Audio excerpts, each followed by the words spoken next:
Rishikesh AIIMS के भीतर घुसी ये एम्बुलेंस नहीं बल्कि पुलिस की गाड़ी है जो कई मंजिलों से होकर गुजर रही है। अस्पताल में भर्ती मरीजों के बीच से बाहर निकल रही है। सोमवार को ऋषिकेश एम्स के भीतर पुलिस घुस आई। अस्पताल के चौथे मंजिल से होते हुए इमरजेंसी वार्ड तक पुलिस के सायरन बजते रहे। नजारा जिसने भी देखा हैरान रह गया। देहरादून पुलिस ने सोमवार को ऋषिकेश एम्स की इमरजेंसी वार्ड को ग्रीन कॉरिडोर बना दिया। हालांकि अभी तक आपने किसी गंभीर मरीज के ऑर्गन ट्रांसप्लांट के लिए ग्रीन कॉरिडोर बनते देखा होगा, जिसमें यातायात को रोककर उस वाहन को अस्पताल तक बेरोक टोक पहुंचाया जाता है जिसमें ऑर्गन होता है। लेकिन ऋषिकेश एम्स में पहली बार ये हुआ कि पुलिस ने एक आरोपी को पकड़ने के लिए ग्रीन कॉरिडोर बनाया। अस्पताल के भीतर दाखिल हुई पुलिस की गाड़ी इमरजेंसी वार्ड में बेड हटाते हुए आगे बढ़ती रही और आरोपी को घसीट कर लाई। एक बार फिर से देखिए कैसे चौथी मंजिल से लेकर मरीजों के बीच से होकर गुजर रही है। मरीजों के बीच से होकर पुलिस की गाड़ी गुजरती रही और लोग खड़े देखते रहे। एम्स के भीतर पुलिस को छेड़छाड़ के आरोपी नर्सिंग ऑफिसर को बाहर निकालने के लिए ग्रीन कॉरिडोर बनाना पड़ा। दरअसल सोमवार को एम्स की एक महिला डॉक्टर ने अस्पताल के नर्सिंग ऑफिसर पर ऑपरेशन थिएटर में छेड़खानी का आरोप लगाया था। पुलिस तक शिकायत पहुंची थी। पुलिस आरोपी को गिरफ्तार भी करने आई, लेकिन डॉक्टरों की गुस्साई भीड़ उसे वहीं पर सजा देने पर उतारू थी। अस्पताल के डॉक्टरों में भी भारी आक्रोश था। ऐसे में एम्स प्रशासन ने भी पुलिस की ग्रीन कॉरिडोर बनाने में मदद की और आरोपी को सुरक्षित बाहर निकालकर थाने तक ले जाया गया।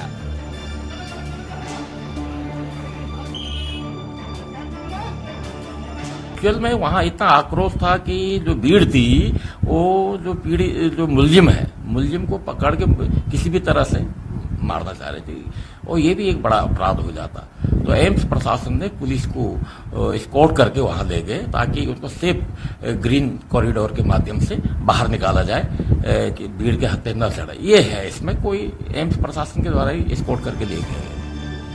महिला डॉक्टर के साथ एम्स के ऑपरेशन थिएटर के भीतर छेड़खानी करने के आरोपी नर्सिंग ऑफिसर को पुलिस ने गिरफ्तार तो कर लिया, लेकिन जमानती अपराध होने की वजह से उसे थाने से ही जमानत दे दी गई। महिला डॉक्टर के साथ छेड़छाड़ के आरोपी को थाने से छोड़ने के बाद एम्स के डॉक्टरों में फिर से गुस्सा भड़क गया। डॉक्टरों की तरफ से कानूनी कार्रवाई की मांग की जा रही है, जबकि पुलिस न्याय संगत कानून का हवाला दे रही है। जो पीड़िता है, इसमें जूनियर रेजिडेंट डॉक्टर है, इनके द्वारा 21 को सूचना दी गई। उस पर तत्काल जो मोलेस्टेशन का है, छेड़खानी का, वो मुकदमा पंजीकृत हुआ।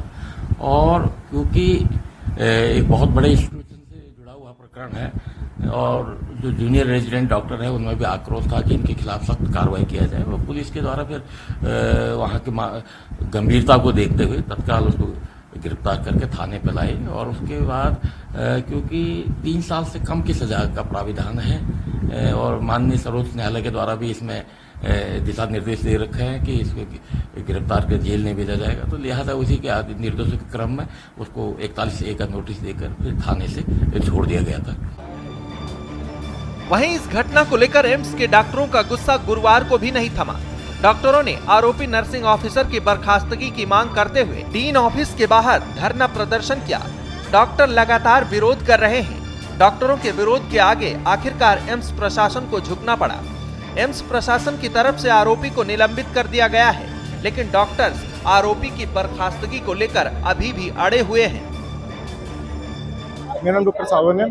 एम्स प्रशासन को हमारी सारी बातें पता होने के बावजूद उन्होंने हमें झूठे आश्वासन दिए और हमें जब उनके सामने हम जब सारी बात रखी, उल्टा हमें धमकाया जा रहा है कि आपके खिलाफ कार्रवाई करी जाएगी और हमारी कोई मांगे नहीं सुनी गई अभी तक। हमारा सवाल इतना है बस कि अगर ये घटना हो गई है उसके 24 से 48 घंटे बाद भी हमारे प्रशासन की तरफ से कोई भी एक्शन आधिकारिक तौर पे क्यों नहीं लिया गया है?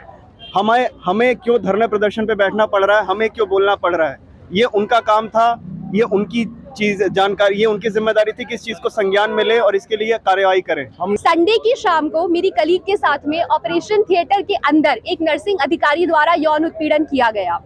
इन्होंने जब इसकी रिपोर्ट फाइल करने की कोशिश की, इन्होंने तुरंत सीनियर नर्सिंग अधिकारी को बताया, उसके बावजूद 72 घंटे तक उनकी तरफ से कोई स्टेटमेंट, कोई बयान नहीं आया।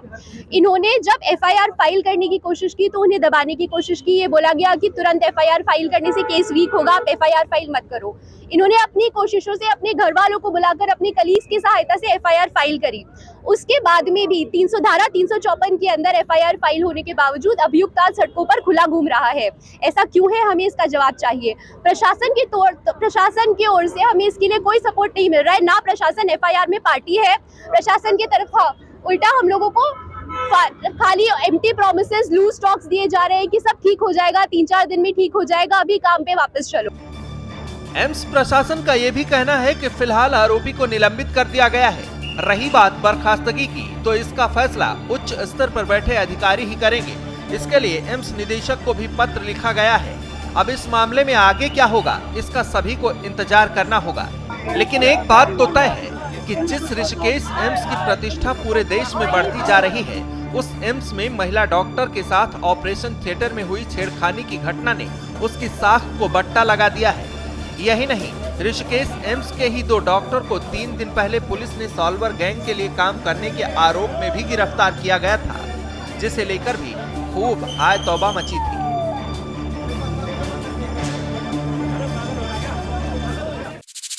यूपी की हर खबर देखने और उनसे अपडेट रहने के लिए हमारे चैनल श्रेष्ठ यूपी को सब्सक्राइब और लाइक करें। साथ ही बेल आइकन को दबाना ना भूलें, जिससे हमारे हर वीडियो की जानकारी आप तक पहुंचती रहे।